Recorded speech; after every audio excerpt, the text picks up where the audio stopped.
Vamos hoje continuar a leitura do livro Alienista de Machado de Assis.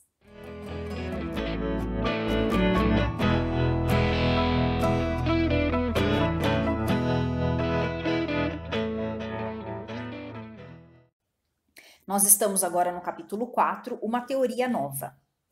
Ao passo que Dona Evarista, em lágrimas, vinha buscando o Rio de Janeiro, Simão Bacamarte estudava por todos os lados uma certa ideia arrojada e nova, própria a alargar as bases da psicologia.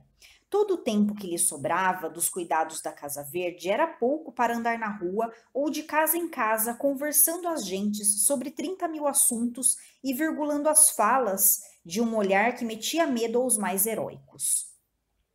Um dia de manhã, eram passadas 3 semanas. Estando Crispim Soares ocupado em temperar um medicamento, vieram dizer-lhe que o alienista o mandava chamar. Trata-se de negócio importante, segundo ele me disse, acrescentou o portador. Crispim empalideceu. Que negócio importante podia ser, se não alguma notícia da comitiva e especialmente da mulher? Porque neste tópico deve ficar claramente definido, visto insistirem nele os cronistas. Crispim amava a mulher e desde 30 anos nunca estiveram separados um só dia. Assim se explicam os monólogos que ele fazia agora e que os fâmulos lhe ouviam muita vez. Anda, bem feito, quem te mandou consentir na viagem de Cesária? Bajulador, torpe bajulador. Só para adular o doutor Bacamarte, pois agora aguenta-te, anda, aguenta-te, alma de lacaio, fracalhão, vil miserável. Dizes amém a tudo, não é? Aí tens o lucro, biltre. E muitos outros nomes feios que um homem não deve dizer aos outros, quanto mais a si mesmo. Daqui a imaginar o efeito do recado é um nada. Tão depressa ele o recebeu como abriu mão das drogas e voou à Casa Verde. Simão Bacamarte recebeu-o com alegria própria de um sábio, uma alegria abotoada de circunspecção até o pescoço. Estou muito contente, disse ele. Notícias do nosso povo? Perguntou o boticário com a voz trêmula. O alienista fez um gesto magnífico e respondeu. Trata-se de coisa mais alta, trata-se de uma experiência científica.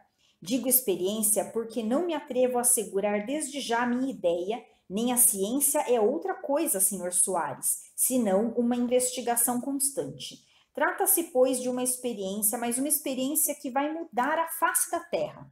A loucura, objeto dos meus estudos, era até agora uma ilha perdida no oceano da razão, como é a suspeitar que é um continente. Disse isto e calou-se para ruminar o pasmo do boticário. Depois explicou compridamente a sua ideia. No conceito dele, a insânia abrangia uma vasta superfície de cérebros e desenvolveu isto com grande cópia de raciocínios, de textos, de exemplos. Os exemplos achou-os na história e em Itaguaí, mas como um raro espírito que era, reconheceu o perigo de citar todos os casos de Itaguaí e refugiou-se na história. Assim, apontou com especialidade alguns personagens célebres. Sócrates, que tinha um demônio familiar, Pascal, que via um abismo à esquerda, Maomé, Caracalla, Domiciano, Calígula, etc. Uma enfiada de casos e pessoas em que de mistura vinham entidades odiosas e entidades ridículas. E porque o boticário se admirasse de uma tal promiscuidade, o alienista disse-lhe que era tudo a mesma coisa e até acrescentou sentenciosamente. A ferocidade, Sr. Soares, é o grotesco a sério. Gracioso, muito gracioso, exclamou Crispim Soares, levantando as mãos ao céu. Quanto à ideia de ampliar o território da loucura, achou-a o boticário extravagante, mas a modéstia, principal adorno do seu espírito, não lhe sofreu confessar alguma coisa além de um nobre entusiasmo. Declarou-a sublime e verdadeira e acrescentou que era caca. Esta expressão não tem equivalente no estilo moderno. Naquele tempo, Itaguaí, que como as demais vilas, arraiais e povoações da colônia não dispunha de imprensa, tinha 2 modos de divulgar uma notícia, ou por meio de cartazes manuscritos e pregados na porta da Câmara e da Matriz, ou por meio de matraca. Eis em que consistia este segundo uso. Contratava-se um homem por 1 ou mais dias para andar as ruas do povoado com uma matraca na mão. De quando em quando tocava a matraca, reunia-se gente e ele anunciava o que lhe incumbiam. Um remédio para sezões, umas terras lavradias, um soneto, um donativo eclesiástico, a melhor tesoura da vila, o mais belo discurso do ano, etc. O sistema tinha inconvenientes para a paz pública, mas era conservado pela grande energia da divulgação que possuía. Por exemplo, um dos vereadores, aquele justamente que mais se opusera à criação da Casa Verde, desfrutava a reputação de perfeito educador de cobras e macacos. E, aliás, nunca domesticara um só desses bichos, mas tinha o cuidado de fazer trabalhar a matraca todos os meses. E dizem as crônicas que algumas pessoas afirmavam ter visto cascavéis dançando no peito do vereador. Afirmação perfeitamente falsa, mas só devida à absoluta confiança do sistema. Verdade, verdade. Nem todas as instituições do antigo regime mereciam o desprezo do nosso século. Ah, melhor do que anunciar a minha ideia é praticá-la, respondeu o alienista à insinuação do boticário. E o boticário, não divergindo sensivelmente deste modo de ver, disse-lhe que sim, que era melhor começar pela execução. Sempre haverá tempo de adar a matraca, concluiu ele. Simão Bacamarte refletiu ainda um instante e disse: supondo o espírito humano uma vasta concha, o meu fim, senhor Soares, é ver se posso extrair a pérola, que é a razão, por outros termos. Demarquemos definitivamente os limites da razão e da loucura. A razão é o perfeito equilíbrio de todas as faculdades. Fora daí, insânia, insânia e só insânia.